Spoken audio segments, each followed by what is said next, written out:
World War I shaped our world in many, many, many ways. And it's important to realize it wasn't that long ago. It was not even 100 years ago. But it was really the end of the more traditional empires. It was the end of kingdoms.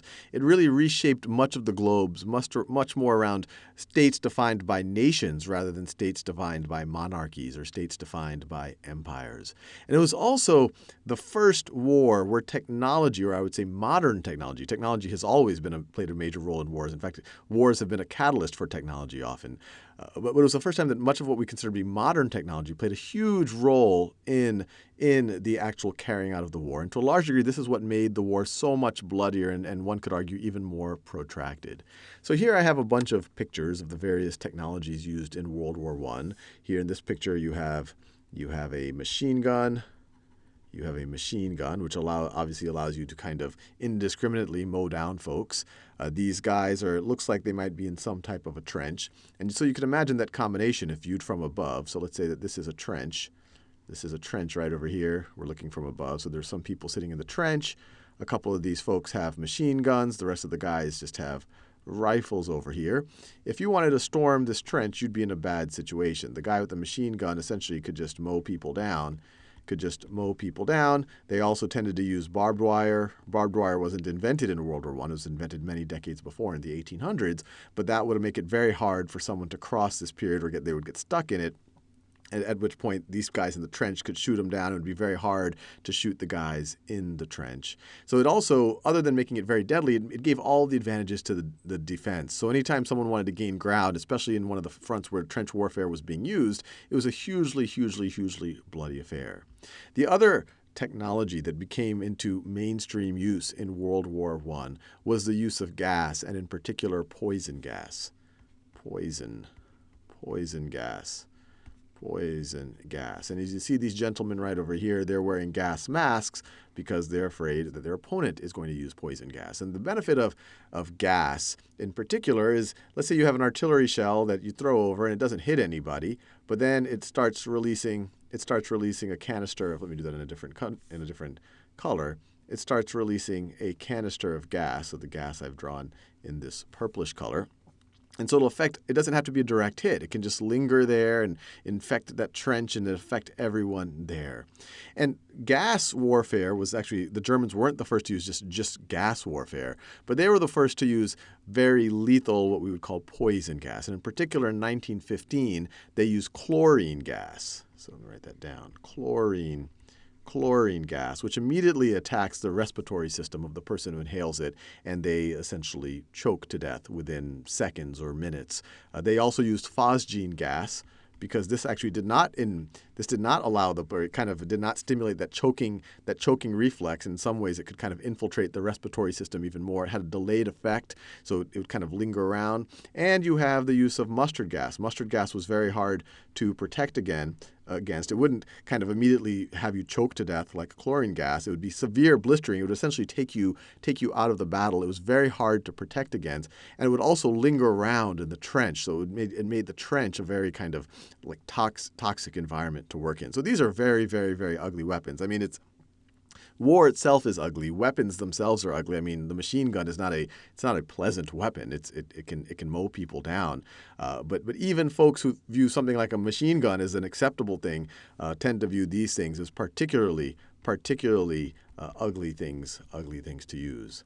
Other weapons that showed up in World War I, we talked about this in other videos, but the tank started to become a factor. This right over here is an American tank. Obviously, with these kind of these treads, it can go in tough terrain. It's heavily armored. It could kind of, when you talk about this trench type of thing, well, if you got a big hulking beast, maybe that could roll through the barbed wire and take some beating and maybe eventually. So you could imagine a tank over here. It could eventually, and actually the tanks at this time did not have these big turrets, so they might have looked something more like that. But this might be able to actually be part of an offensive against a trench like this. We've talked extensively about submarine warfare in World War I. The Germans especially used it essentially to have a chance against the dominant British against the dominant British Navy.